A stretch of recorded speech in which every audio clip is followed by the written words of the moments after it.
하나님 말씀 잠언서 27장입니다.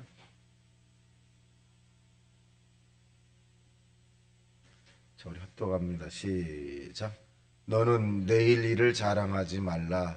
하루 동안에 무슨 일이 일어날는지 내가 알 수 없음이니라.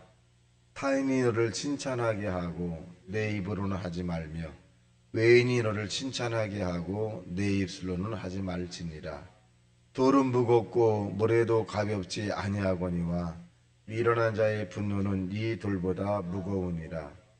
부는 잔이라고 노는 창수 같거니와 투기 앞에야 누가 서리요.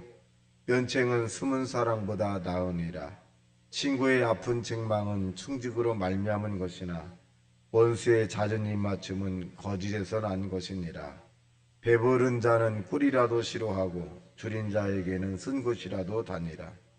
고향을 떠나 유리하는 사람은 보금자리를 떠나 떠도는 새와 같으니라. 기름과 향이 사람의 마음을 즐겁게 하나니 친구의 충성된 권고가 이와 같이 아름다우니라. 내 친구와 내 아비의 친구를 버리지 말며 내 환난 날에 형제의 집에 들어가지 말지어다. 가까운 이웃이 먼 형제보다 나으니라. 내 아들아 지혜를 얻고 내 마음을 기쁘게 하라. 그리하면 나를 비방하는 자에게서 내가 대답할 수 있으리라. 슬기로운 자는 재앙을 보면 숨어 피하여도 어리석은 자들은 나아가다가 해를 받느니라.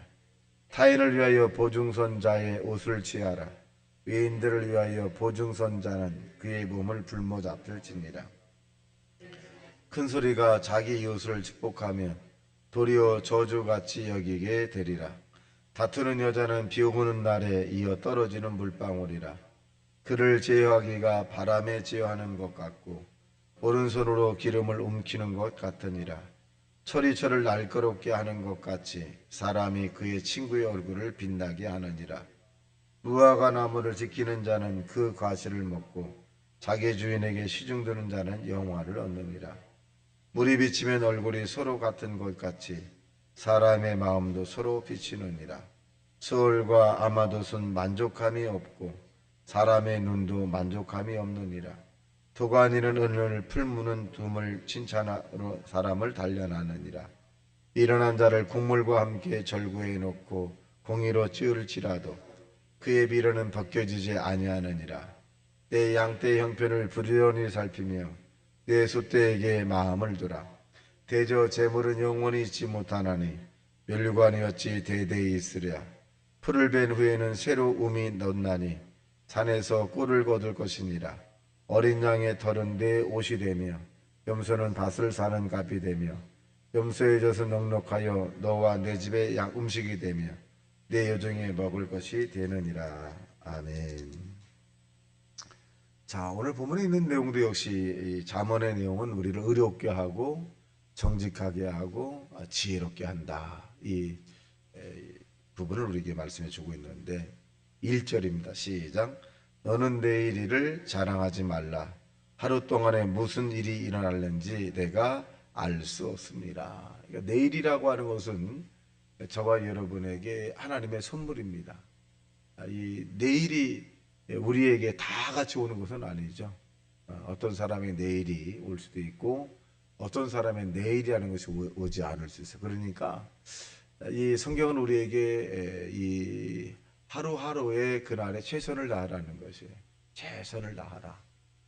그 하루에 기뻐하고 하루에 감사하고 하루에 또 할 일을 내일로 미루지 말고 될 수 있으면 그날 할 일에 대한 부분은 그날에 다하라. 이런 부분입니다. 그러니까 이 먼 미래에 대한 것은 소망과 희망에 대한 이런 꿈을 가지고 있을 수 있습니다만은 자랑은 자기중심적으로 나타나는 것을 의미하는데 이런 일들은 하지 마라 이렇게 말씀합니다. 자, 또 보겠습니다. 4절 시작. 부는 잔이라고 노는 창수 같거니와 투기 앞에 누가 서리요. 그러니까 이것은 마음에 대한 관리를 잘 하는 거죠. 자기 마음의 관리를 잘해라. 그러니까 이 미움이 생기면 그것이 어떤 일이건 정당하지 않죠. 정당하지 않아요. 상대가 잘못했다 할지라도 내가 미움을 갖는 것은 예수님께서 죄는 미워하되 사람을 미워하지 말라고 했으니까 그것은 내가 이것은 문제가 되는 거예요. 그래서 이 미움보다는 우리가 사랑을 실천해줘서 하나님의 은혜를 이 많은 사람에게 나타나는 하나님의 사람이 되어야 합니다. 자, 보겠습니다. 그리고 10절 시작. 내 친구와 내 아비의 친구를 버리지 말며 내 환난 날에 형제의 집에 들어가지 말지어다. 가까운 이웃이 먼 형제보다 나으니라. 그러니까 이웃사촌이라고 하는 말이 있듯이 우리가 이 자기 주변에 가까이 있는 사람에게 더 예의를 지켜야 돼. 사실은 가까이 있는 사람들에게 예의를 지키지 않기 때문에 문제가 발생되고 상처가 되는 거죠. 그래서 가장 가까이 있는 사람이라고 한다면 가족에게도 사실은 예의를 더 잘 지켜야 되죠. 날 이해해 주겠지? 내가 이렇게 행동해도 괜찮겠지? 내가 이렇게 해도 다 이 무마가 될 거야 라고 하는 것이 아니라 가까운 사람일수록 예의를 지켜야 그것이 사랑이 되는 것이고, 그래야 굉장히 오래 갑니다. 오래 갑니다.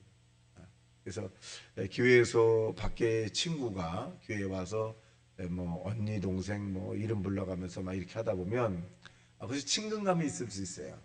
그런데 지속적으로 오래 가기는 어렵다. 오래 가기는 어렵다.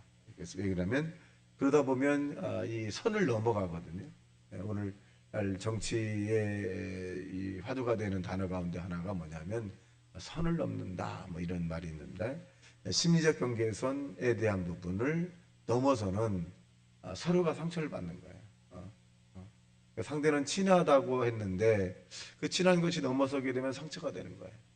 그래서 이 존댓말을 사용하시기 굉장히 중요합니다. 저는 고등학교 동창을 만나도 존댓말을 사용을 합니다.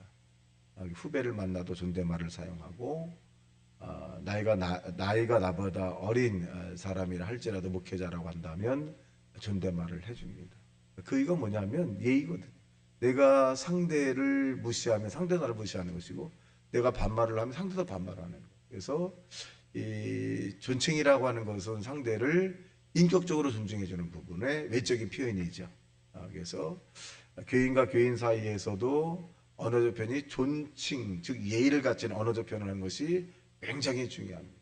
물론 구속사적으로 연세가 있으신 분이 창조순으로 늦게 온 사람들에 대해서 우리가 이 언어를 사용할 수 있습니다만은 그래도 중요하다. 엑서사이즈로 예를 들면 병철이한테 내가 잘 가 그러면 병철이가 잘 가 이래요. 내가 병철이한테 조심히 가세요 그러면 조심히 이래. 그건 뭘 의미해주고 있냐면 내가 병철이에 대한 부분을 그냥 존중적인 그런 마음으로 한 인격체로서 잘 가세요. 또 다음에 봬요. 그러면 그렇게 상대가 나에게 합니다. 그러니까 이것은 언어적 표현에 대한 부분은 상당히 중요한 부분이죠. 그 사람이 어떻게 보면 인격이라고 하는 부분이에요. 두 번째는 습관일 수도 있죠. 그 사람 인격적인 보다는 습관일 수도 있고, 그러나 외부에서 볼 때는 이 인격으로 바라볼 수가 있다는 것입니다. 보겠습니다. 그리고 난 다음에 14절 시작. 이른 아침에 큰 소리로 자기 이웃을 축복하면 도리어 저주같이 여기게 되느니라. 그러니까 이 경우에 합당한 이런 부분을 표현을 잘 하라는 것입니다. 자, 17절 시작. 철이 철을 날카롭게 하는 것 같이 사람이 그의 친구의 얼굴을 빛나게 하느니라. 철이 철을 부딪히면 날카롭게 하거든요. 그러니까 이 권사님들의 관계 속에서 이 서로가 상처를 받게 되거든요. 그러면 날카롭게 되죠. 그러니까 서로가 이제 무디게 하고 날카롭게 하는 부분들이 서로의 이 사람에서 또 직분의 이런 이 나열 속에서 이제 나타나기도 합니다. 자, 그 다음에 21절 시작. 도가니는 은을, 풀무는 금을, 칭찬하는 사람을 단련하느니라. 자, 도가니로 은을, 풀무로 금을, 칭찬으로 사람을 단련한다. 칭찬을 통해서 우리가 또 자기 자신을 점검하게 되는 거죠. 자신을 점검하게 됩니다. 자, 22절 시작. 미련한 자를 곡물과 함께 절구에 넣고 공의로 찢을지라도 그의 미련은 벗겨지지 아니하느니라. 그래서 미련한 자와 동행하지 말라는 거예요. 미련한 자와 동행하면 반드시 욕을 먹어요. 미련한 행동을 하거든요. 근데 그 미련한 행동을 하는 것을 같이 동행하는 사람이 또 배우게 되죠.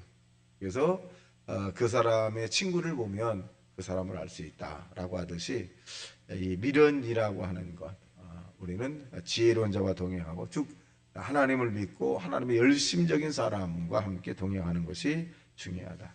23절 시작. 내 양떼의 형편을 부지런히 살피며 내 소떼의 마음을 두라. 자, 이것은 이 자기 구역에 대한 부분을 구역 강사에게 이제 구역원들을 맡겼는데 자기 구역에 이렇게 신경을 많이 써야 되는데 다른 구역에 자기 구역보다 다른 구역에 대해서 신경을 쓰거나 또 이것이 목회자의 관계 부분인데 자기 맡겨진 양떼의 교회에만 신경을 써야 되는데 소떼 다른 데 이렇게 신경을 써서는 안 된다. 또 이것을 적용하면 자기의 가정에게만 또 우리에게 주었는데 자기 가정의 다른 가정에게 신경을 그러니까 자기에 맡겨진 역할에 대한 부분을 충실히 하고 난 다음에 여유가 있으면 또 뭐 다른 부분을 살피는 것이지 뭐 그렇게 이제 해석을 하기도 합니다. 그래서 저와 여를 맡겨진 양떼를 하고 소떼는 그냥 마음에 드는 거죠. 마음에 두고 잘 되길 바라고 이런 부분을 해야 합니다. 근데 소떼에게 소떼를 가서 살피고 양떼를 등한시하면 안 된다는 거예요. 양떼는 뭐냐 맡겨진 저와 여러분의 맡겨진 일들이에요. 그래서 여러분이 속한 구역이라고 하는 것은 하나님께서 주어진 이 지역이거든요. 그러니까 열심히 그것을 참석을 하고 기도해야 돼. 그러니까 이 집에 와서 기도해주고 또 가서 기도받고 이런 부분들이 가장 기초에 가장 축복에 대한 기초를 의미합니다.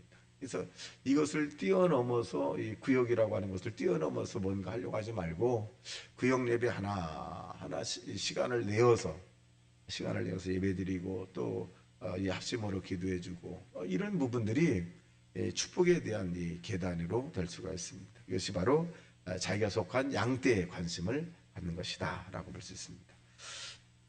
자, 그다음에 마지막으로 보겠습니다. 24절 시작. 대저 재물은 영원히 있지 못하나 멸류관이 어찌 대대히 있으랴. 그러니까 멸류관이 대대히 있으라고 하는 것은 뭘 의미해주고 있냐면 자기 믿음의 생활에 대한 개인이라는 거예요. 저와 여러분이 멸류관을 내가 받았다고 해서 멸류관을 자녀가 받느냐 그렇지는 않아요.